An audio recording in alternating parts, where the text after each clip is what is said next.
Okay. Cherish your net profit. Cherish your net profit. The first two words you need to learn when starting a business are net profit. The first two words you need to learn when starting a business are net profit. There is no point in putting all this effort into starting a business if you are trying to sell a product or service that you are hardly going to make any money on it.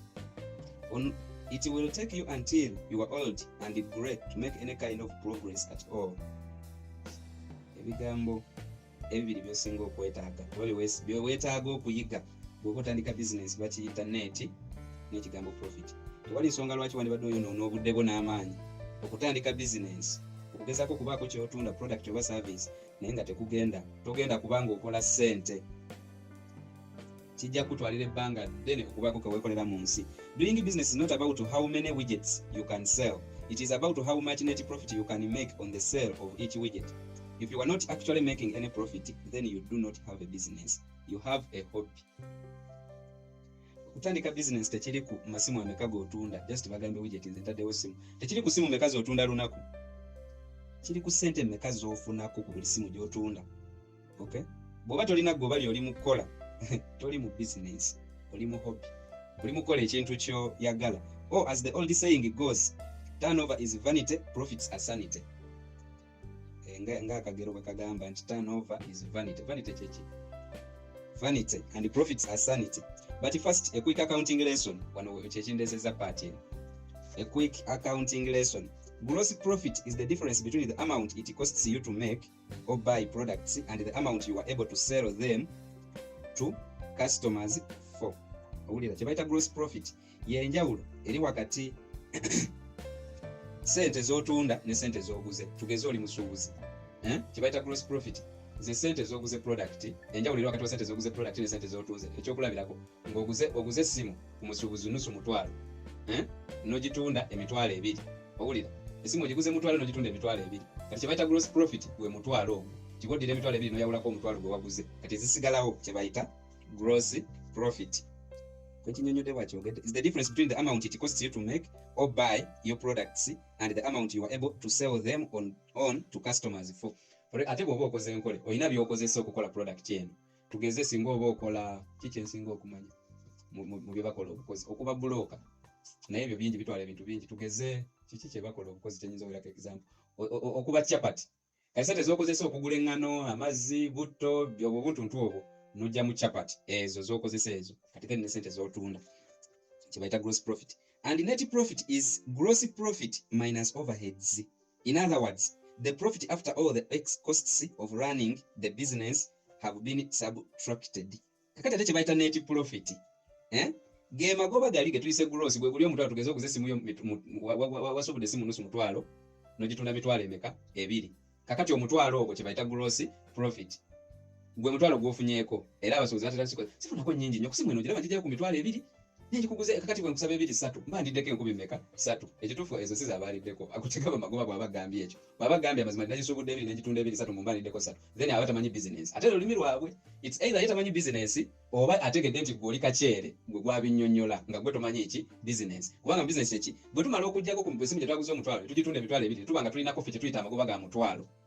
Kati ate agusiga amagoba ge bayita net profit. Net profit kyeki is the gross profit minus overheads. Gegana amagoba ku kye bayita net profit gwe mutwalo gwe tulidde ku simu ne twawulako overheads. Overheads kyeki the profit after all the expenses of running business have been subtracted. Nti ge magoba nga tukutte omutwalo gwaffe guli ne tujjako expenses zonna ezikolebwa nga bakola ki business. Ekyokulabirako yes akasimu wakasuubudde mutwalo n'okatunda emitwalo 2 naye teweerabira edduuka lyo liri Katende. Okiwulira? So wataddemu transport 1500 okutuuka mu kibuga n'okudda si gwe mutwalo. So wataddemu omutwalo. Kati ekizibu ekijjira abantu kye batategeera nti yeebuuza kati tugubalire ku simu eno. Kati jjukira essimu tewaleeseemu wasuubudde essimu 8. Okay? Kakati oyagala otegeera buli simu sente z'okukostinga transport n'okuddira essimu ezo 8 odividingemu omutwalo omanye nti buli simu nakozesa transport wa 10. So kakati bwe tubanga ku essimu zaffe wasuubudde nusu mutwalo n'ogitunda emitwalo 2 tulowooze nti kosti ziri ku transport yekka. Wataddemu transport wa nusu 10. So oba okoze kenda ye net profit. Naye tekisoboka tubeere realistic. Wakozesa transport obusimu n'obuleeta. Ekyokubiri mu dduuka wabutadde tewazimba opangisaawo. So kuliko ne rent. Okitegedde? Then ng'ovudde ku rent ojja n'osiibawo transport gwokosa buli lunaku okujja. Osobola otunda kana akasimu, emmere gy'olya buli lunaku. Kati ezo ssente zonna olina ozibala. Kati bw'omala ozaawulako ku mutwalo gwaffe, ekyo ekisigalawo ekyo kye bayita net profit. Gross profit shows you how much markup you are able to put on your products. But net profit is what you really interested in. Gross profit yena ekulaga just sente meka zolya ku product. Okitegedde? Naye kye bayita net profit kyekyo kye twetaagira ddala. You can have a fantastic gross profit, but if your running costs are sky high, then you could end up with no net profit at all. Osobola okubeera ne gross profit owakabi ng'ekintu ekirako emitwale. Wali olabyeko omuntu ng'akugamba nti nkola amagoba 100%, tugeze ng'era bwe tukyogedde kasimu nti akasimu kaba ka mutwalo n'okatunda ebiri, oba okola amagoba 100 ku 100. Okitegedde? Buli 100 kiba kyekubisizaamu 100 kinnaakyo. Kati ezo ntono kuba twogedde mutwalo, naye lowooza nti wasuubudde ebintu bya miliyoni 10 ne bikola miliyoni 10 endala, n'ojjamu miliyoni 2, ebizinesi teriiyo. Okitegedde? Okuggyako ng'ogirimu bw'omu zino eza monopoly. Kati osobola okubeera ne gross profit ali fantastic, naye ng'ate net profit nga running costs ziri waggulu era omaliza tolina goba na limu. Okay? Kansome wano ka example. When Amir Ahmad started up his first business, a mail order furniture company, he devoted 7 years of his life and a huge amount of money, both his and other people's to making it work. But it ended in disaster because the profits just were not there to be had. No matter how big he grew the business and no matter how much energy he put into it, there was not enough of a difference between the price he had paid to buy the furniture from the manufacturers and the price he could sell it on to customers. In other words, the structure of the business meant that it could never make any money. Mukategedde? Waliwo omusajja gwe bayita Amir Ahmad bwe yatandika bizinensi ye bagita mail order furniture, yamala emyaka 7 ng'azimba bizinensi eno ng'ataddemu ssente ezize ku bubwe n'ez'aba investors oba ez'abantu abalala okubeera ng'ebeerawo, naye yamaliriza egudde kubanga ali tekola magoba. Yagamba bizinensi ne bweba nnene etya, ne bw'ogizimba otya, ne bw'oteekamu amaanyi gatya, naye nga tewali njawulo wakati wa ssente ze yali agula furniture n'ezo ze yatundanga ku ba customers. Mu njogera ennyangu, structure ya business gye yali akola yali tegeredde kola ssente. Kugamba nga asobola osuubula ekintu mutwalo n'akitunda era mutwalo, ofa kuweza aba customer tugeze.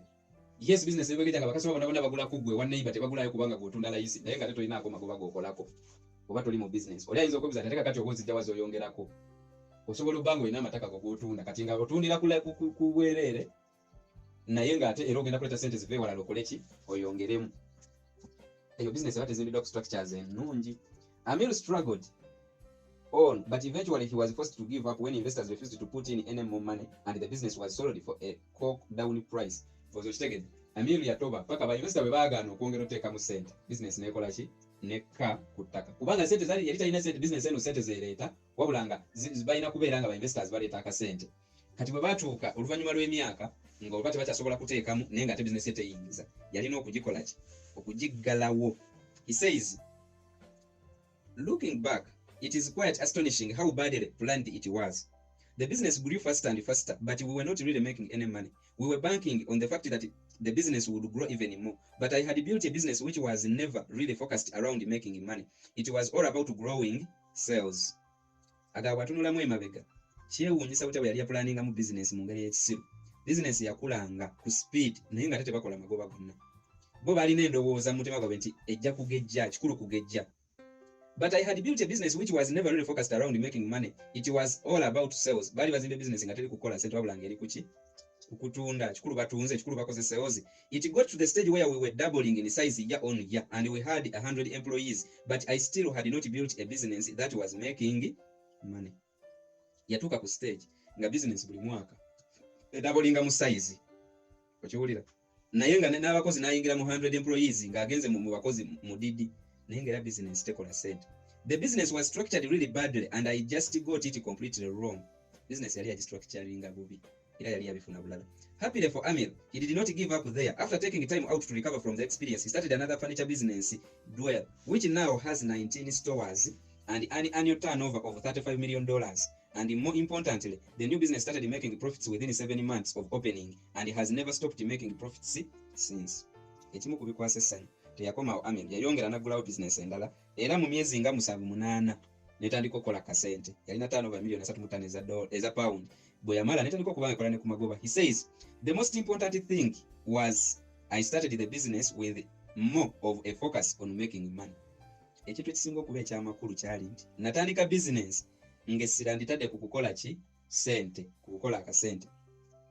Nateekako ka topic kagamba make sure you are adding value.